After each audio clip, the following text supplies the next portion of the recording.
A boxer, Hanabi, lies in his hospital bed, his subconscious a vivid mental ring where he's still fighting, recognizing a crucial connection. Two puppet boxers are controlled above him, symbolizing the intense psychological grip the sport holds even in recovery.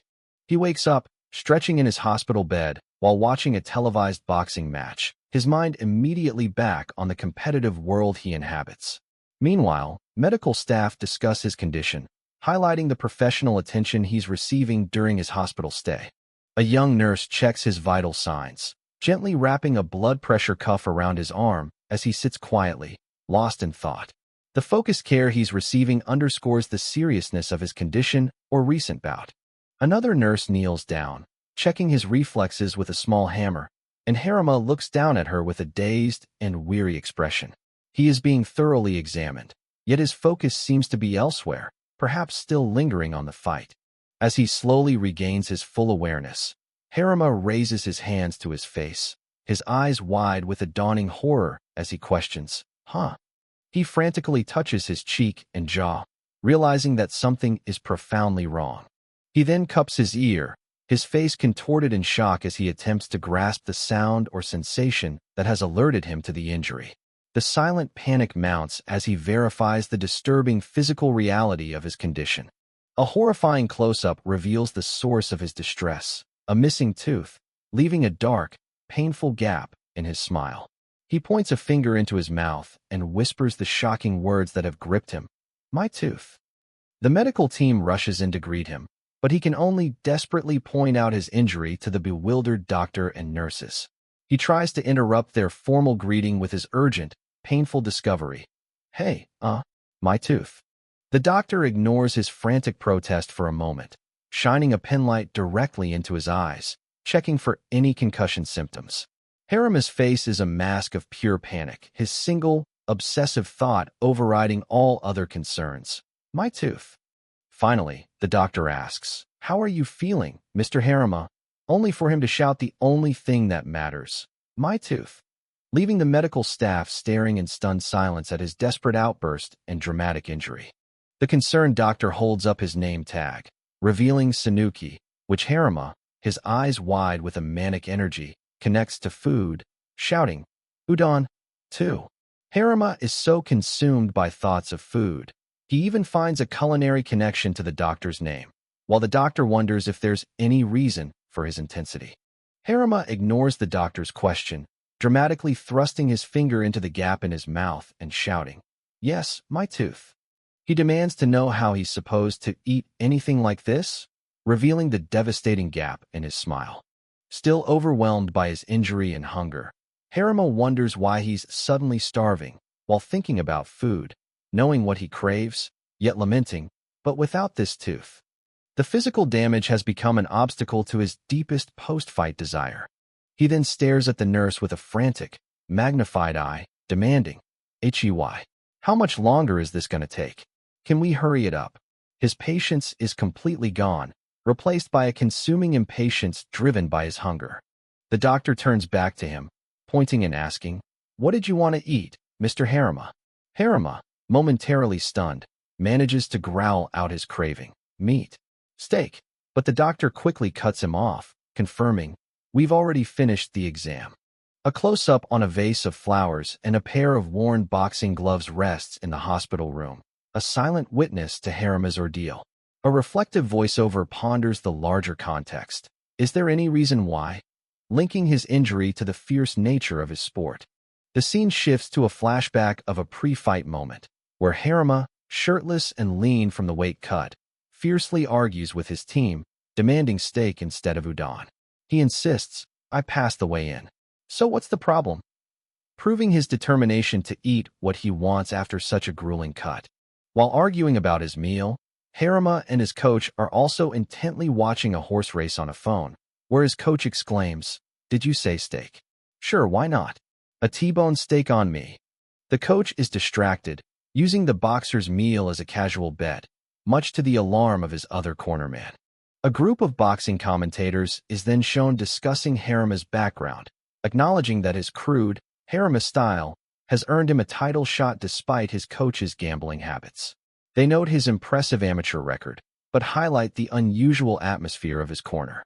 Another conversation among different boxing insiders suggests that Harima's success is largely due to his association with a figure called Banjo the Boxer. His connection to this influential person, rather than just his fighting skill, is considered his biggest boost. Harima's brutal, instinctual fighting style was immediately evident to all who saw him in the ring. A flashback shows him delivering a jarring knockout blow to an opponent, hinting at the raw power that brought him attention. This raw potential quickly caught the eye of Banjo Sr., the formidable father and coach of the two-division champion, Banjo. This key association led to Harima often serving as a sparring partner for the champion himself. A quick cut to a grueling sparring session confirms the belief that training with a champion is the secret to Harima's meteoric rise. Commentators agree it is only natural his boxing rapidly improved by facing such a high level of competition. His coach leans in close, whispering a dark mantra about Harima's true identity, claiming he appeared in the chaotic world of boxing like a demon. He insists Harima is destined to be the Demon King if he simply follows his guidance. Harima looks up, his expression mixed with confusion and a flicker of internal resistance to the title, questioning, "Why am I the villain? Demon King." He clearly struggles with this forced, destructive identity. The coach's words are internalized. Being the hero is a fine ambition, but Demon King is a better fit for you. This chilling philosophy is immediately followed by a shot of his muscular opponent, Daniel Zara, who has officially cleared the weigh-in. Now fully cut and focused, Harima stands at the official weigh-in as his coach pushes him forward, motivating him with the promise of a glorious post-fight meal. The command is clear.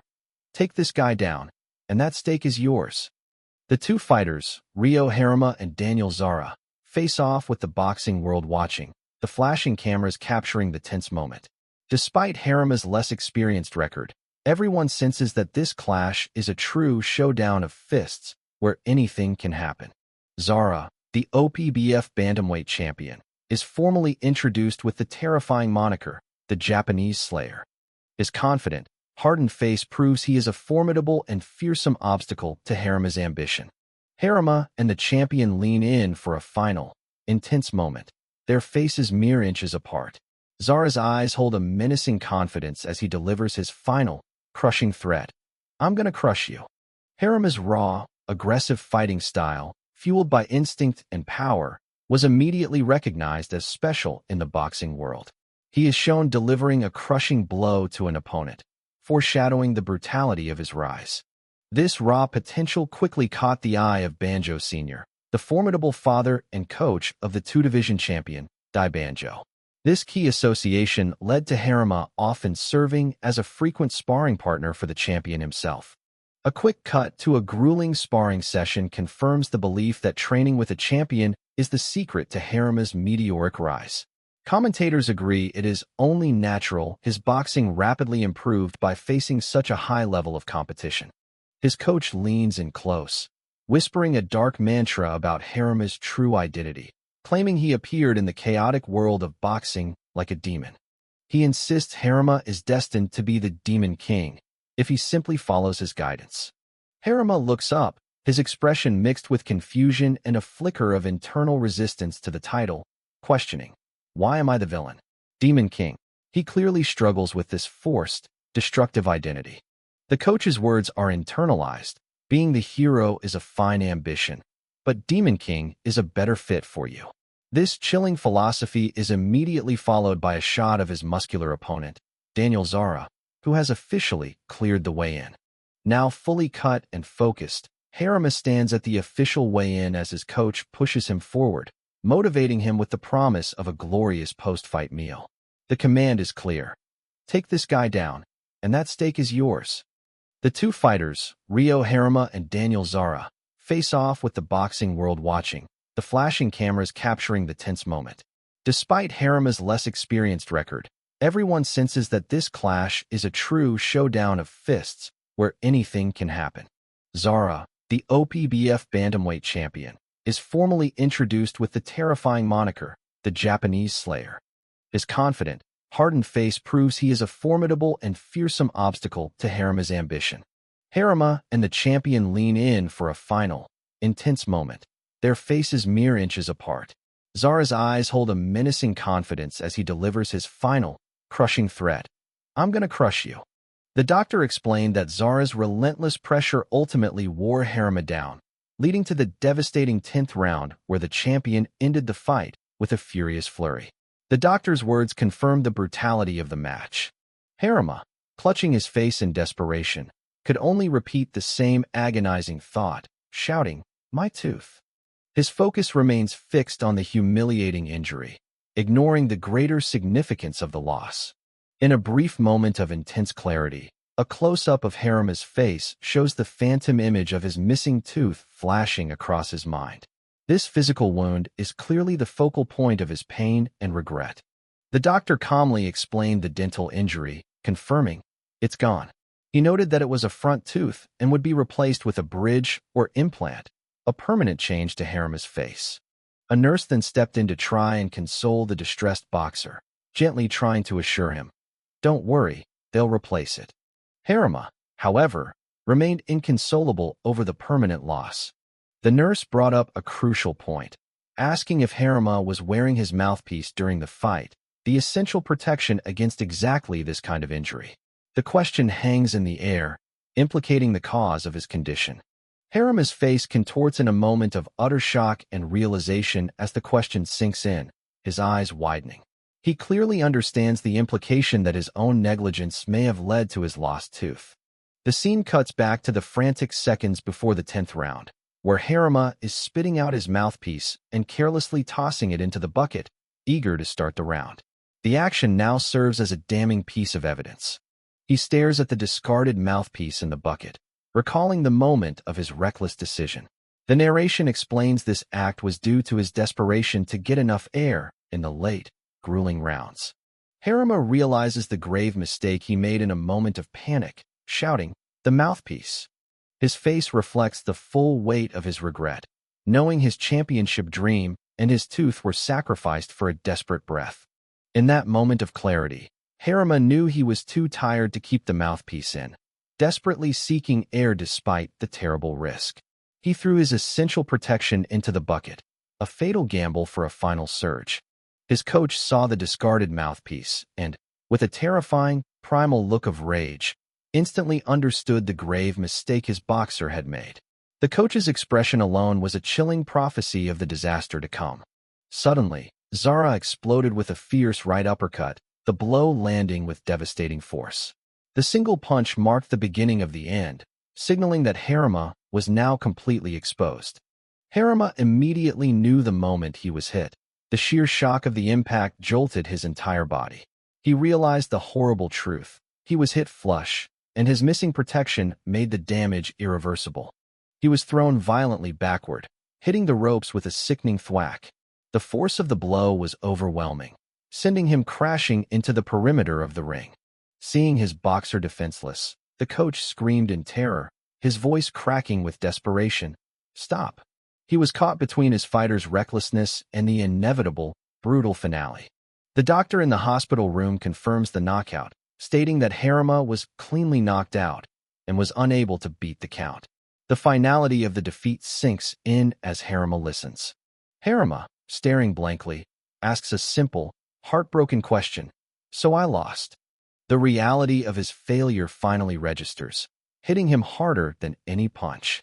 With a final, tearful declaration, he expresses his true, desperate disappointment, crying, "No stake for me then." In the end, his greatest loss was the reward he craved.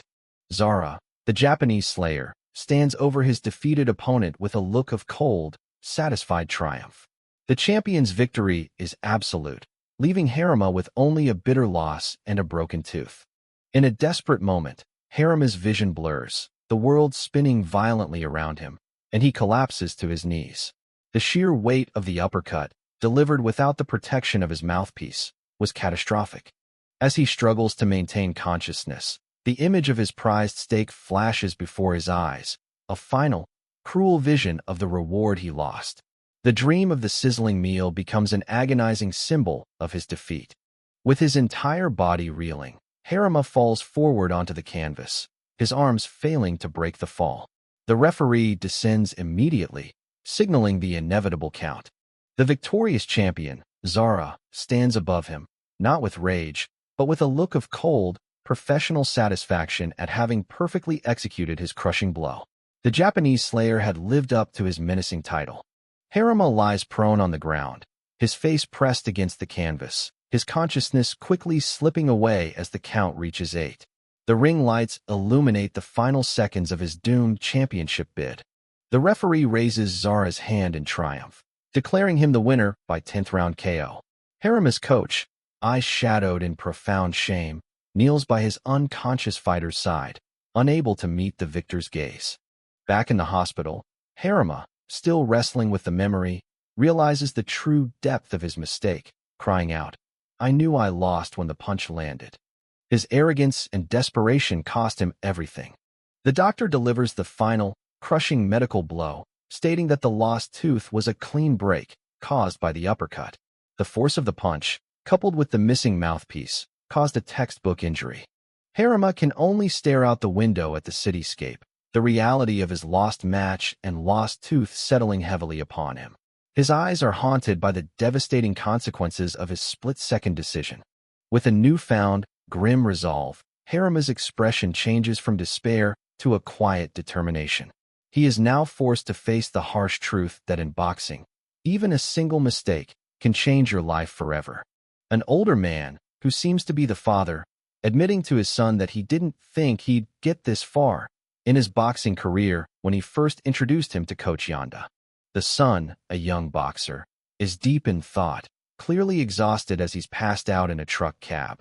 But his father notes the progress, observing that the son now twitches in his sleep from the intensity of his hard work, yet he can't help but still see him as a troublemaker. The father expresses concern about the son's immediate decision to jump into a title match, suggesting he should build his record up first, which instantly sparks an agitated reaction from the son, who yells, "Are you saying you think I'm gonna lose?" The son dismisses his father's cautious advice as mere common knowledge that he's not interested in, pointing out that he finds those easier, safer fights to be boring. With a strong declaration, the son questions the point of a boxing career filled with easy, one-sided fights and occasional challenges, stating he needs something that will give him a thrill, a mindset his father clearly calls for the weak. The emotional tension explodes as the son, still highly riled up, throws a harsh personal jab at his father, shouting, "This is why you've never been anything but just a truck driver, Dad."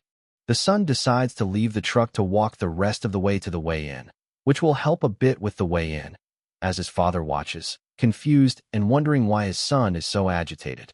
The son's rage continues as he declares, seemingly in his mind, that he's not gonna end up like his father, Dad, before calling out to a DOC. The panel shifts to the son's post-fight reality as he tearfully wakes up in a hospital, asking a doctor to hold off on, telling his father that he woke up.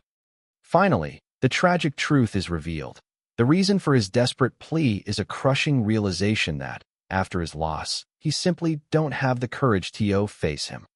Days or weeks after his crushing loss, the boxer is seen struggling in the outside world, using a cane for support as he navigates the streets and public transportation, his mind still clearly elsewhere. He finally arrives at his destination, the Yanda Boxing and Fitness Gym, with a look of apprehension and sorrow on his face before he heads inside. He first enters the gym's main area, which appears fully operational, with a handful of people training inside the ring and a heavy bag hanging prominently in the foreground. He then takes a moment to absorb the familiar surroundings, seeing his fellow boxers and the ring, the sight of which brings a complex look of fear and longing to his face. Mustering his courage, the boxer reaches for the door handle to what appears to be the coach's office or a back room, his expression tightening with resolve. He slowly enters the room, finding his coach asleep in a chair with a newspaper covering his face, a common sight, but one that now fills the boxer with anxiety. The boxer, unable to see his coach's face, hesitantly calls out to him, his fear and surprise becoming visible on his face as he awaits a response. The coach begins to stir, slowly pulling the newspaper down as he reveals his intense, surprised gaze and speaks the boxer's name, Harima. The coach, now fully awake and chuckling, expresses his disbelief that Harry has finally regained consciousness after his ordeal. Looking around the room with a growing sense of dread, the boxer confesses his recent defeat. I lost, again, and then asks his coach a devastating question about the now empty gym floor. Where's the ring? The coach's chilling response confirms the disaster. Sold it. Still shocked by the news, the boxer asks his coach, why? To which the coach responds by dramatically pulling the newspaper off his face and admitting that he's completely broke and had to sell the most expensive item, the ring, to make ends meet. The boxer's face contorts in horror as the coach cruelly confirms the ring was sold, all because you lost, leaving the defeated boxer speechless except for a quiet, pained, "I'm sorry." The coach, standing up and folding his arms with an aggressive expression, challenges the boxer's apology and question of his financial status, saying, "You've got some nerve for judging him." Suddenly, a phone call interrupts their tense exchange, causing the coach to frantically pull out his ringing phone and tell the boxer to wait, just a sec, with a visible tremble. The coach shushes the boxer and speaks into the phone, addressing the person on the other end as Kinoshita, clearly trying to keep their conversation private. The other person on the line, presuming it's the person who bought the ring, demands, "Hurry up and pay me for the ring already," which the coach dismisses with a cruel sneer and a defiant, "Of course I won't wait, moron." The person on the phone, who is actually the boxer's father, angrily demands that the coach show me who is just speaking now, or else. Realizing that his son, Harima, has woken up from his coma, the boxer, recognizing his father's voice, instinctively tries to stop the coach, tearfully accepting responsibility. "This my fault, coach. If only I hadn't lost that title match." The boxer's father, utterly shocked, asks, "Who was that? Was that Harima?" To which the coach, trying to cover up his plan, only offers a confused, nervous reply. The coach hangs up the call and admits, with a deep sigh and a look of defeated exhaustion, that he, too, is on a losing streak, revealing his own broken state to the boxer. The coach smirks and addresses the boxer by his name, Harima, a moment before delivering a harsh blow to the boy's reality. He spells out the grim truth. Harima not only lost the match and the coach lost his bet, but losing means his value depreciates, a cruel reality of professional competition. The next panel is a devastating confirmation from the coach, saying, "It's over," and especially with the boxer having had a craniotomy, his life and career as a boxer are unequivocally done for. This grim news is juxtaposed with a nostalgic flashback to a happy, calm moment with his father in the truck, where Harima is seen covering his face in a shared, painful understanding. It's over. The scene shifts back to the present, where Harima, struggling on parallel bars during rehabilitation, is told by a fellow boxer that since it's over, he should try doing something else.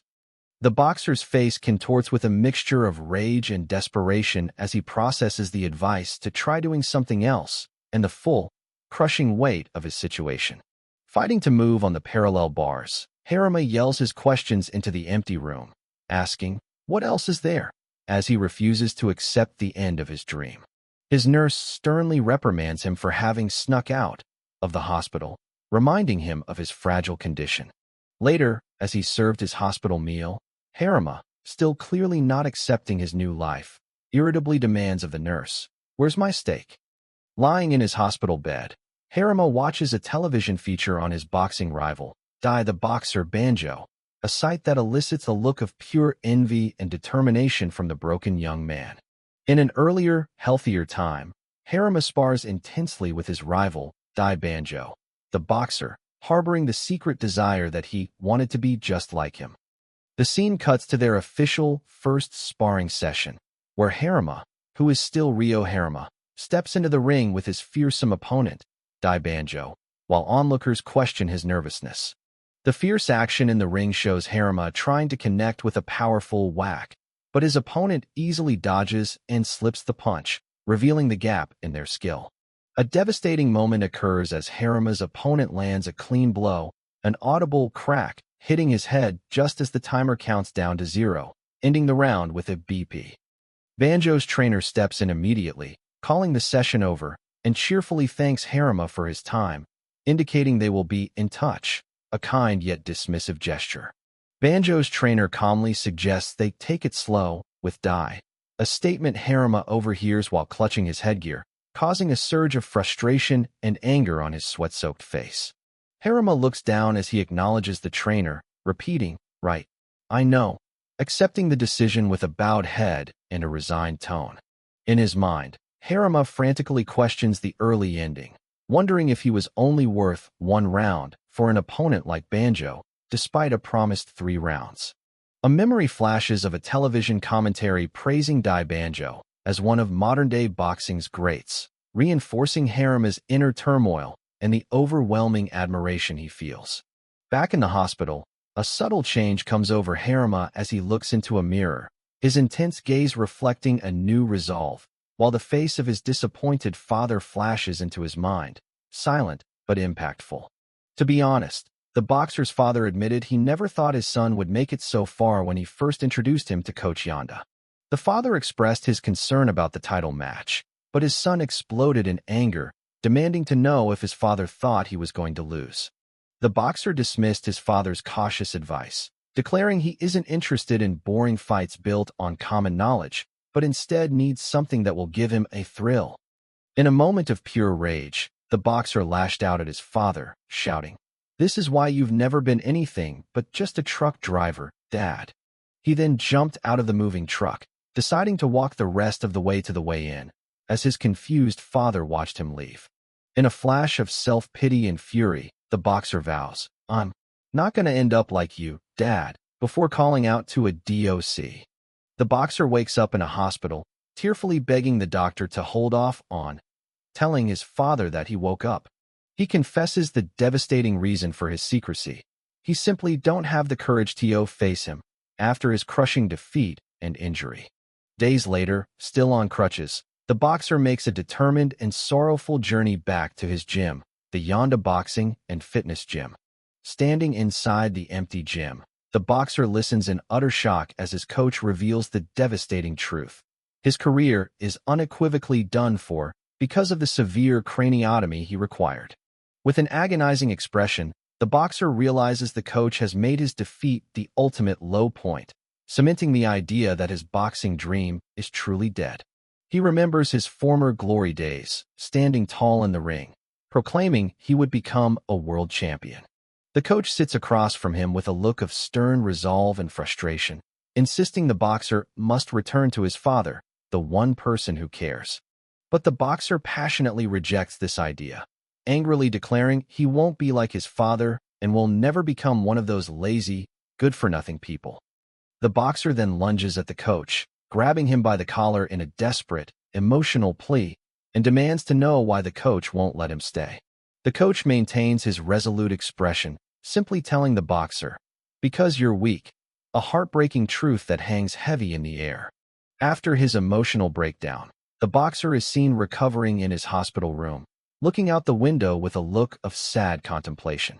He then turns to look at his reflection in the window glass, his eyes full of pain and self-loathing, whispering, "I'm a fool," for his grand but failed ambitions. The boxer's face contorts in a moment of pure grief and rage as he screams in his heart that he can't lose the only identity he has ever known. Suddenly, he sees a faint shadow of a person in the door's window, a figure who seems to be watching him silently from the hallway. It's his father standing in the doorway, staring in at him, and the boxer quickly drops his head in a desperate attempt to hide his face. His father walks to his bedside, offering a sincere and emotional apology for all the pain he has caused his son. He reaches out to gently touch his son's head, saying softly that he is proud of him, no matter what happened in the ring. The boxer's entire body trembles as he hears the words he desperately needed to hear, trying to contain the overwhelming rush of emotion. Tears stream down his face, and he finally allows himself to sob uncontrollably, the raw grief pouring out in a torrent of pain. In a moment of profound, shared sorrow, the father tenderly embraces his heartbroken son, holding him tight as the boxer finally breaks down in his arms. Later, in a quieter moment, the father pulls out his phone and stares at a picture of his son, a small, sad smile on his face as he remembers their troubled but loving past. The image is a picture of the two of them together, showing a much happier time where the boxer was still whole and their relationship, though complicated, was strong. His father then makes a heartfelt request to the boxer. Please, he asks, try to be the person that you truly want to be, and not the angry mask he had been wearing. With a final, loving touch to his son's head, the father says goodbye, leaving the boxer with a new, quiet determination to forge a path forward from the ashes of his broken dream. Despite the final, tender farewell from his father, the boxer cannot shake the image of his rival, Dai Banjo, plastered across the hospital room television. The image switches to Banjo in the ring, unleashing a devastating right uppercut, a moment of pure, unchallenged power that further fuels the boxer's envy. Banjo stands victorious over his fallen opponent, the crowd roaring with applause for the boxing prodigy, highlighting the stark contrast with the boxer's current broken state. Days later, the boxer is seen recovering in a rehabilitation pool, staring down at his reflection and slowly realizing the true extent of his body's injuries. Back in his hospital room, he begins a secret, desperate attempt to train, using a resistance band and pouring sweat as he pushes his fragile body to its limits. The doctor soon discovers his forbidden exercise, scolding him harshly and threatening to put his arms in a splint to stop him from re-injuring his head. The doctor reveals the shocking truth. The boxer lost because his body simply broke down from the intense training regimen he put himself through for the title match. The boxer recoils in horror, utterly defeated by the realization that his relentless drive and effort ultimately led to his downfall. Staring at the ceiling in his bed, he acknowledges the truth in the doctor's words. The body can only take so much. A painful lesson learned too late. Finally, he receives a letter from Dai Banjo, who writes, "Even a great man needs an apprentice," and suggests the boxer join his camp as a new beginning for his boxing life.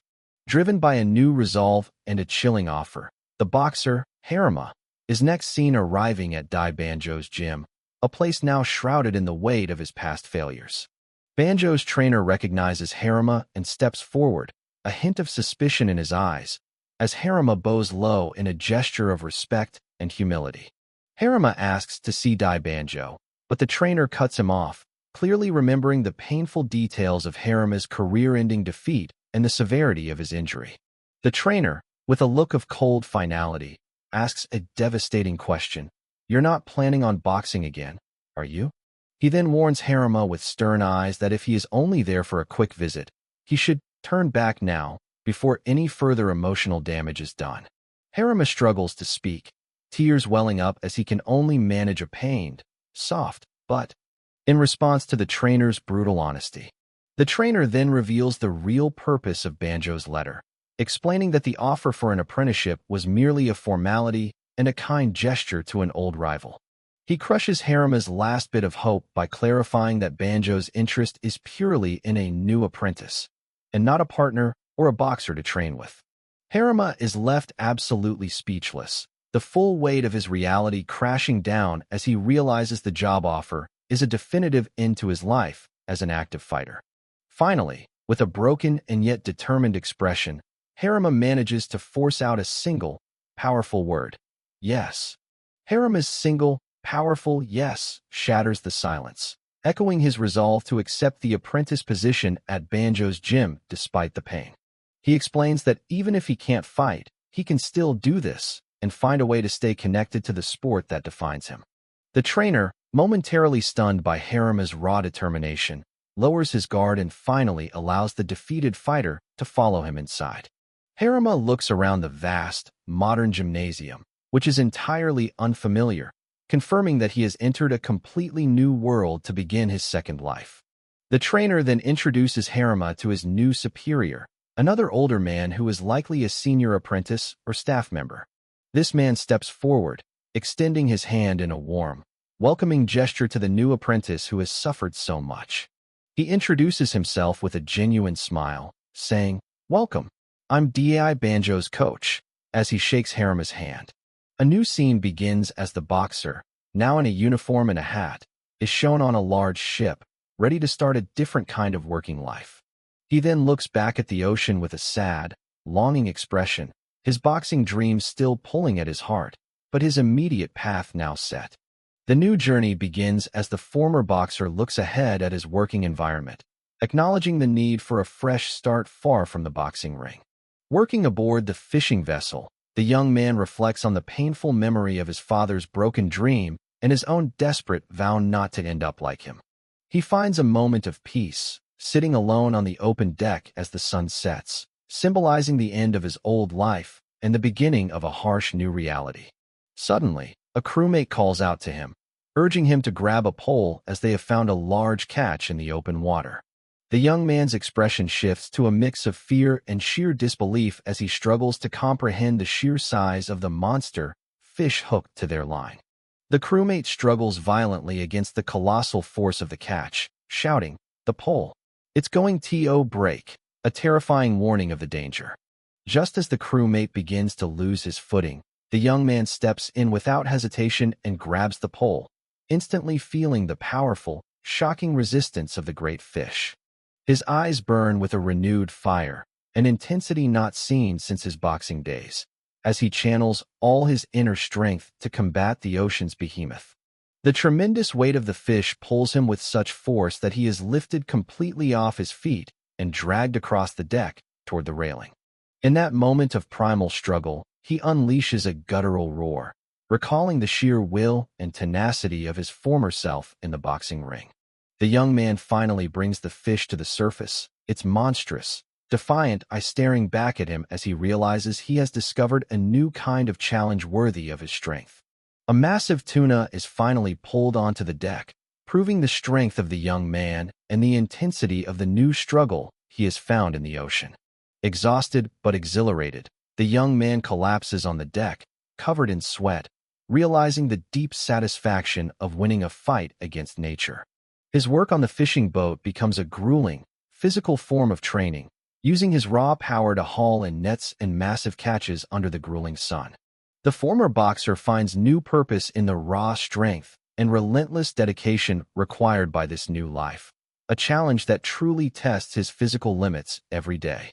Back at Banjo's gym, the trainer, in a contemplative moment, explains to Banjo that he knows the young man will return when he is finally ready. The young man, now months later and visibly hardened by the sea, is hauling an immense wooden crate, his muscles defined by his labor. He throws the heavy load with a powerful, almost effortless thud, showcasing the immense, newfound strength of his fully recovered body. As his journey continues, the young man reflects on the painful realization that he can never go back to the world of boxing, a solemn acceptance of his fate. Yet, he then remembers the feel of the punching bag, the sweet rhythm of his former life, and a quiet smile crosses his face. His expression changes to one of fierce determination as he vows, "But I'm not done yet," setting his sights on the path ahead, whatever it may be. His resolve renewed, the young man finds himself back on the familiar, sacred ground of the boxing gym, still wearing his work boots and hat. He stands before the punching bag, his silhouette a testament to the hardship he's endured, and slowly raises his bandaged fists. With a fierce, controlled wham, he unleashes a single, powerful punch, demonstrating the frightening power he's gained from months of sea labor. The gym's elder immediately recognizes the terrifying force behind the blow, his eyes widening in shock and disbelief at the immense change in the young man's power. The young man delivers another blow, this time a devastating body shot that completely warps the heavy bag's shape, leaving the elder utterly stunned. With a clear and resolute gaze, the young man states with certainty, "The body can take a beating, even more than before." He declares that the grueling life on the ocean has not only healed his body, but forged it into an entirely new, unbreakable weapon. Realizing the young man's transformation, the trainer's face breaks into a slow, satisfied smile, recognizing the spirit of a true fighter. The former boxer is now an apprentice, but his inner drive to fight has returned, a new and terrifying power now coursing through his veins. His journey is far from over. The sea has simply changed the way he fights, leaving him ready to step back into the world, not as a boxer, but as a force of nature. As he trains with the heavy bag, The young man throws another punch, his body now a perfectly conditioned machine, a stark contrast to his broken state. His renewed strength draws the attention of Banjo, who has been watching silently from the corner, his eyes narrowed in deep thought. Banjo steps forward, confirming the young man's astounding physical progress and noting that his powerful new build is far superior to his former physique. The two rivals finally stand face to face in the ring, with Banjo delivering a shocking, yet honest observation. "You're not a boxer anymore." Banjo then throws a powerful left hook, testing the young man's defense and forcing him to block with his strengthened arm. The impact of the blow is immense, shaking the young man to his core, but his newly forged body holds firm against the world champion's attack. Banjo, seeing the successful block, is visibly impressed, his smile widening in acknowledgement of the formidable change in his former rival. The young man now stands with a ferocious, determined stare, his gaze burning with the spirit of a true fighter who has mastered a new kind of resilience. Banjo, realizing the full potential of this physical evolution, steps away, the tension momentarily breaking as he accepts this new reality. With a final, chilling sense of foreboding, the caption states, "He became a monster to keep his dream alive." Harima steps back into the ring, his new mission now clear, to use his fearsome power to challenge the seemingly unbeatable world champion.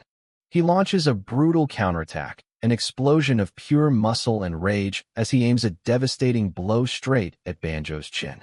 The champion absorbs the monstrous hit, his face contorting in pain and surprise as he is forced back by a power he did not anticipate. Banjo quickly regains his composure and fires back with a lightning-fast counterpunch, aiming directly for Harima's face. Harima simply raises his hardened arm and deflects the blow with a terrifying display of unbreakable defense, stunning the champion once again. Banjo, seeing his full-force punch stopped cold, stares with wide eyes as the former lightweight now stands before him, truly transformed into a heavyweight force. With a look of pure, unadulterated menace, Harima raises his fist, the symbol of his brutal rebirth, preparing to deliver another world-shattering strike. He unleashes a powerful right hook, striking Banjo square in the head and sending shockwaves through the champion's body. The champion staggers back, disoriented and wounded, as he realizes he is fighting not a man, but a beast forged by the sea. With the champion clearly on the defensive, Harima stares him down, the fire of his reborn ambition burning brightly in his eyes. As their intense spar continues, the young man unleashes a torrent of heavy blows, each strike fueled by the raw, brutal strength he forged at sea. Banjo, the reigning champion, finds himself cornered, his defense struggling under the sheer, unexpected volume of the attack. The champion fires back with a desperation punch, but the young man ducks low, demonstrating a mastery of movement that contrasts with his new size. He executes a textbook weaving block, showing he hasn't forgotten the fundamentals of the sweet science of boxing. With an opening found, the young man launches a punishing left uppercut, connecting squarely with the surprised champion's jaw. The force of the uppercut sends Banjo reeling back, his head snapping violently from the impact of the blow. A moment of stunning silence falls over the gym as Banjo falls to his knees, his face showing the pain and shock of being floored. His mentor rushes to his side, seeing the genuine danger and the unprecedented power of the reborn fighter. The young man stands over the champion, his gaze cold and resolute, having proven his terrifying new power against the world's best. Though the match was only a spar, the young man had sent a clear, powerful message. A new monster has been born, and the world is his ring.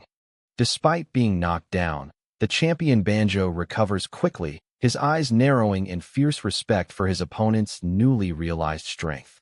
He rises to his feet with a menacing glare, acknowledging that the young man's monstrous power is now a true danger to him. The trainer, observing the fight, expresses his shock, admitting the young man's new body is so powerful he can barely contain his raw strength. A determined gaze sweeps over Banjo's face as he resolves to put an end to this dangerous spar once and for all. Banjo lunges forward, delivering a brutal, full-power straight punch that seems to pierce through the air itself. Harima takes the full force of the punch head-on, his body recoiling from the incredible impact, sweat and blood flying from his face. For a moment, the world champion is aghast, realizing that Harima's body, though rocked, refuses to fall, standing firm against the killer blow. Banjo follows up with an immediate second punch, a fierce hook aimed at the young man's head. Once again, Harima absorbs the champion's strike, his hardened body acting as an unyielding shield against the assault. The young man stands firm, proving that he has truly transcended his former limits, forcing the champion to finally acknowledge the emergence of a new unbreakable force. Having endured the full power blows of the world champion, the young man stands firm, his defiance a terrifying testament to his newfound physical dominance.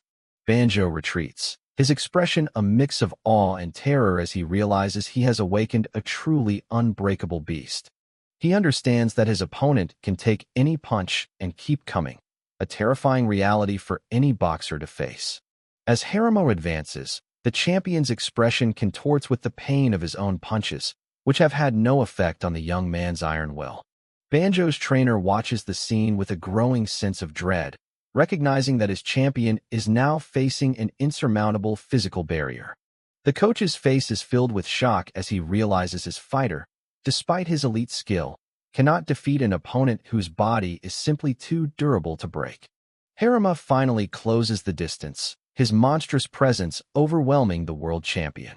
He launches a final, colossal right hook, a punch imbued with the power of the sea, aiming to finish the spar and prove his rebirth. The immense power of the blow connects, snapping Banjo's head back with a force that defies the very laws of boxing. With the champion now completely incapacitated, Harima stares down the path to his ultimate goal, having solidified his transformation into an unstoppable monster of the ring.